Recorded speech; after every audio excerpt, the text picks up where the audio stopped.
ప్రతిపక్ష వ్యవహారమే మాట్లాడుకుంటే బాలగారు ఒక్క పాయింట్ చిట్టిబాబు గారు రైజ్ చేస్తున్నారు. అప్పుడంటే భయపడ్డారు, వయసు రీత్యా భయపడ్డారా, కెరీర్ గురించి భయపడ్డారా, భయపడ్డారా, దేనికైతే భయపడ్డారు. కానీ తర్వాత రీసెంట్ గా శ్రీరెడ్డి వ్యవహారం వచ్చిన తర్వాత ఒక కమిటీ వేయడం జరిగింది. ఆ కమిటీ వేసినప్పుడైనా ఎందుకు రాలేదు? అప్పుడు రావచ్చు కదా.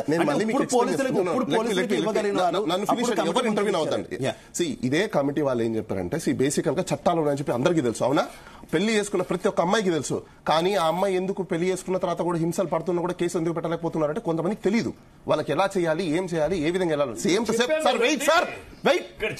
పేరు కూడా బయటికి రాకుండా మీరు ఇలానే మాట్లాడుతున్న డేస్ వెళ్ళిపోతాను. ముందే చెప్తున్నాను. మీకు విషయం తెలియకుండా నేను మాట్లాడేటప్పుడు మధ్యలో ఇంటర్వ్యూ అవద్దండి. నేను మాట్లాడేటప్పుడు మీరు ఇంటర్వ్యూ అవ్వద్దండి. నన్ను కంప్లీట్ చేయనివ్వండి.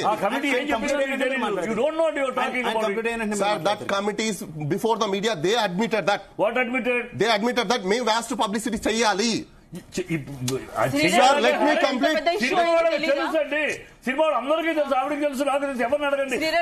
అక్కడ పెట్టాము, డబ్బా ఉంది, నోటీస్ ఉంది, అందరు మీ పేరు కూడా బయటికి రాదు. ఆ బాధ్యత మాది అని కూడా చెప్పాం. సరే, ఇంకా భయం ఏంటి? లైవ్ లో పని చేద్దామండి. వీళ్ళకి తెలిసిన వాళ్ళకి ఫోన్ చేయమని చెప్పండి. ఇప్పుడే అడగమని చెప్పండి. తెలుసా మీకు అని చెప్పేసి. ఎక్కువ ఎవరికి వద్దు. మీకు తెలిసిన వాళ్ళకి ఫోన్ చేయండి. మీరు ఆన్లైన్ లో చేయండి. ఇప్పుడే ఎంతమంది చేసి అడగండి. ఈ కమిటీ గురించి మీకు తెలుసా అని చెప్పేసి లౌడ్ స్పీకర్ పెట్టండి. ఎవరికి తెలియదండి, తెలీదు. చేయండి, ఫోన్ చేయండి. ఇప్పుడే లైవ్ లో చేయండి. మీరు మీకు తెలిసిన మీకు నచ్చిన వాళ్ళకి, మీకు నచ్చిన వాళ్ళకి చేయండి. I'm challenging both of you. మీకు తెలిసిన వాళ్ళకి సినిమా ఇండస్ట్రీలో సినిమా ఫీల్డ్ మనిషి కాదు. మాట్లాడద్దు. ఇద్దరికి మీ సినిమా వాళ్ళకి, మీ మొబైల్ నెంబర్ ఉన్న వాళ్ళకి సినిమా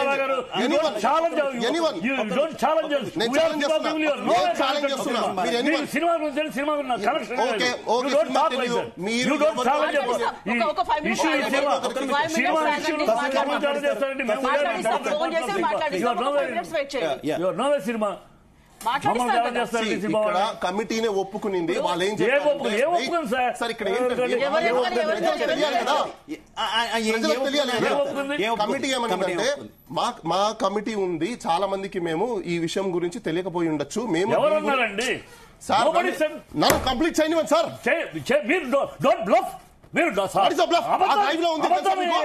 పంపించద్దు.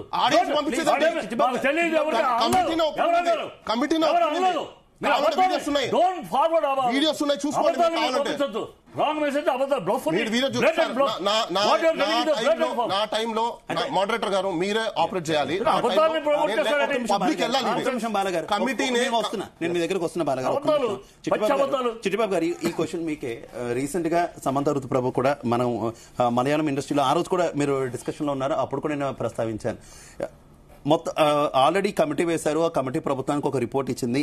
మలయాళం ఇండస్ట్రీలో ఏ రకంగా అయితే రిపోర్ట్ బయట పెట్టారో ఇక్కడ కూడా తెలుగు ఇండస్ట్రీలో కూడా రిపోర్ట్ బయట పెట్టాలి అని సమంత డిమాండ్ చేసినటువంటి పరిస్థితి. ఎందుకు ఆ రిపోర్ట్ ను బయట పెట్టట్లేదు? రిపోర్ట్ లో ఏముంది, ఏం సలహాలు ఇచ్చారు, ఏం జరిగింది? ఇది గవర్నమెంట్ చేతిలో. Report has been hand over to Telangana government. ఆ తెలంగాణ గవర్నమెంట్ ఇంతవరకు, ఆ పాత గవర్నమెంట్ రిలీజ్ చేయలేదు. ఈ కొత్త గవర్నమెంట్ కూడా ఇంతవరకు దాని మీద అధ్యయనం చేస్తారు తప్ప రిలీజ్ చేయలేదు. ఇట్ ఈస్ మా సైడ్ నుంచి రిపోర్ట్ ఇవ్వడం జరిగిపోయింది. ఈ వ్యవహారం చిట్టిబాబు గారు, నా క్వశ్చన్ కావాలి. ఈ వ్యవహారం ఫిల్మ్ ఇండస్ట్రీకి సంబంధించి అంత ఇంపార్టెంట్ వ్యవహారం కదా? ఎందుకంటే సినిమా టికెట్ల విషయంలో, రేట్ల విషయంలో ఉన్నటువంటి పెద్దలంతా కలిసి తెలంగాణ ప్రభుత్వం కానీ ఆంధ్రప్రదేశ్ ప్రభుత్వం దగ్గర కానీ పెద్ద పెద్ద నిర్మాతలంతా కూడా ఎల్లి కలిసి మరీ రిక్వెస్ట్ చేస్తూ ఉంటారే. ఆడపిల్లలకు సంబంధించినటువంటి ఈ వ్యవహారం, ఇండస్ట్రీ మీద మాయని మచ్చ కింద ఆరోపణలు వస్తున్నటువంటి ఈ వ్యవహారం ఇంపార్టెంట్ కదా? ఎందుకు రిపోర్ట్ బయట పెట్టాలని పెద్దలంతా ఎల్లి అడగట్లేదు? ఎందుకు రిపోర్ట్ బయట పెట్టాలని అడగట్లేదు? ఎప్పుడు అడిగారు? ప్రశ్నంతా కూర్చోబెట్టి ఏదైనా ప్రశ్న ఉందే కదా చెప్పేసి మీరు అట్లా వాదిస్తే కరెక్ట్ కాదు. అనేక సార్లు అనేక విషయాలు కలుస్తూ ఉంటారు గవర్నమెంట్ ని. చెప్తాం ప్రతిసారి మిమ్మల్ని ప్రశ్న తీసుకొచ్చి మేము ఎందుకు కలిసాం, ఇక్కడ కాదు చెప్తా ఉంటామండి. వెన్ ఇట్ ఈస్ నీడెడ్ అక్కడ వెళ్తున్నాం, ఇంకా రాలేదు, వాళ్ళు చేస్తున్నాం, ఇండస్ట్రీ వెరీ సీరియస్ గా పనిచేస్తారు. ఏవి కూడా బయటికి బహిర్గతం చేయరు, ఎవరికి తెలియనివారు. వాళ్ళు మొత్తం తెలియాల్సినప్పుడు చెప్తాం. మా ఇంటర్నల్ గొడవలు మేము చూసుకుంటాం. ఈ రిపోర్ట్ గవర్నమెంట్ రిలీజ్ చేయాలండి. గవర్నమెంట్ అడగండి, రేవంత్ రెడ్డిని అడగండి, మన కేసీఆర్ అడగండి, ఇప్పుడు రేవంత్ రెడ్డిని అడగండి.